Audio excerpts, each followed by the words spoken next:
for Oxfordshire Artweeks for Bicester. We have a virtual exhibition on the 1st to the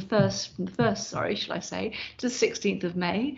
And then we've got a physical exhibition, which is so exciting, from the 17th to the 24th of May. That will be held at the Bicester Hotel and Spa at Chesterton near Bicester. So this afternoon, I'd like to welcome Miranda Markham, who's done some superb work, and I wanted to tell me all about this. So go ahead, Miranda. Oh, okay. Well, thank you very much, Maureen. It's so exciting to be doing an exhibition like this. Oxfordshire Artweeks sounds very grand. So yeah, I'm looking forward to it. I think it's going to be interesting having a little bit of it online and then going into the physical exhibition. Yes, it will. But yes, I've got mainly still life on the virtual exhibition at the moment, but I'm looking to introduce more pictures as we go along because I'm painting all the time. So. Really, how often do you paint? How often are you in the studio? If I could paint every day, I would be every day and probably every night. Wow. I work full time at Bicester Village, so right. I'm only really painting occasional evenings, but pretty much every weekend. Yeah. Brilliant. Oh, that's I'm waiting for the roses to come out so I can start painting roses. Fantastic. Yeah. So what's your favourite thing to paint then?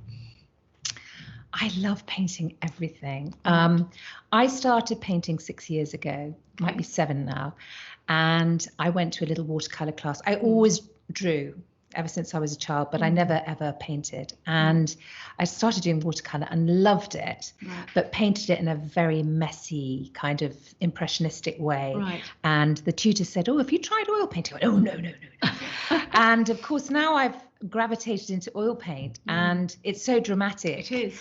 And so rich that poor watercolour got a bit left behind, and I really have gone into oil a bit more seriously. Yeah. But actually there's something really lovely about watercolour, so I do go back to it every now and again. Forward, yes. Yeah, because they're quite difficult. I mean, most people, they're either sort of one or the other, and I think the thing is the fineness and the sort of the water content with the watercolour, but with the oils it's something else again, and the drying time, of course, which is an issue. But I think the textures, that's what I absolutely adore as well. So carry on. Sorry, interrupted you. Well, no, you didn't interrupt me. I'm watercolour. I love, just as you say, I love the watery effects, the gentleness of it, and the immediacy. Of course, the thing about oil is you can just keep going, and actually you can go so far that you totally overdo it. Yes. Whereas with watercolour, you get a lot of happy mistakes, which I really love that. I'm quite an impulsive person, so I love that immediacy about watercolour. Yeah. And that's the sort of thing I'd do if I'm travelling, just do a little watercolour, maybe draw into it. Right. And that's really easy to do. And fun. Yeah, that's great. So do you, as an oil painter, I mean, I use certain techniques, but do you use any particular techniques that you've taught, you've learnt, or you've sort of read about? Anything in particular? Well, I am learning all the time, and I think that's what I absolutely love and am passionate about with painting. It's going to last with me till I die. I say I'll die with a paintbrush in one hand and probably a glass of wine in the other, preferably rosé in a nice hot place. Super. But no, technique wise, I just literally did a 6-week portraiture course with Peter Keegan, who's another local artist, really, really good. Great online classes, one of the joys of lockdown to be able to do online classes. And wow, did I learn a lot. One of the little tricks there was, if you're painting a person's face, which I love doing, is to keep the eyes really, really simple. And I've never done that. If I do someone's face, I really go crazy on the eyes and put in every eyelash and every sparkle. Exactly. And actually it works very, very well. You just a dab of colour, essentially. Yeah, you look at the great artists like John Singer Sargent, people like that, and the eyes are almost 2 or 3 brush strokes, really simple. Yeah. And not to go mad with the white highlighter. No, exactly. In fact, it's very rarely that you see white in a painting. And again, that's something that's counterintuitive, but I've learned. And it's those little tricks that make all the difference. It does make a difference. Yeah. So you're obviously very, very passionate about what you do, which is great. I mean, it's great speaking to another artist because I'm exactly the same, which is brilliant. Do you have particular parts, you like the countryside, you've got people and stuff like that, and flowers? Is there any other part of the world that you painted in that you like? Oh yes, I mean, I often go to the south of France. We're very lucky to have a house there. Haven't been for over a year now, but no wonder the Impressionists love painting there. Yes. I mean, the thing that you learn, you think you'd know it.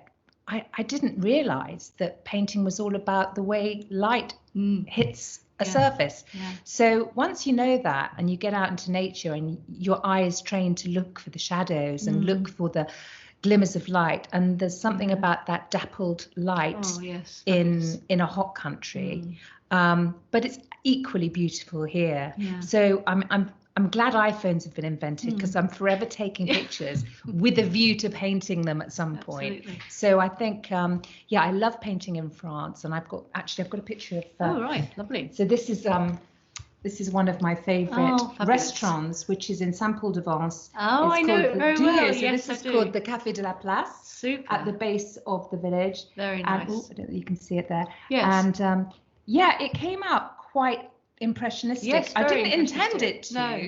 No. And of course, when you paint a lot, you realise that you often have the same colour palette. Yes, you do. And the same goes. So I did this last weekend. So this was. Oh, that's fabulous. The bluebells. Well, this is quite amusing. Can you see if I can get it in see there? I think I've lost it there. Anyway, this is bluebell wood.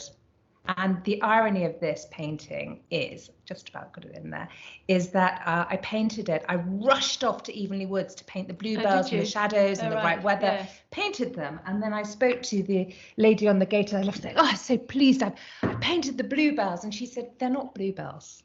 Oh, my goodness. Bluebells aren't out until May, madam. No. So I painted something called cilia, which look a lot like bluebells. Well, but they do. So yes, I love woods because of the trees and the shadows, and I've found out since I've been doing a few exhibitions that bluebell paintings are very popular. They are. I've done quite a few, so I think people have memories about bluebell woods, don't they? They do, and I think the dappled light that comes through from the trees, it's just something I've got woods near where I am. So just to wrap up, because it's been a really fascinating interview, what do you want the viewer to see when they come and look at your paintings? What do I want them to see? I want them to see something that they can visualize themselves enjoying. I don't paint to replicate. I paint to promote, to provoke an emotional reaction. Right. And because I am emotionally attached to every painting I do, if it's a person, I feel I really get to know them when I'm painting them. I can almost fall in love with the people I paint. It's really strange. And I think it's a bit the same even with a landscape. You start to have that euphoric feeling that you're there. So if a little bit of that can go to the person that looks at the paintings, then I'll be very happy. Oh, that's great. Well, Miranda, it's been an absolute pleasure chatting to you and finding out what you do and how you do it. And I'm sure you'll continue to do some more. And look forward to exhibiting with you, of course, as well at the physical exhibition in May. So thank you very much. Thank you. Thank you.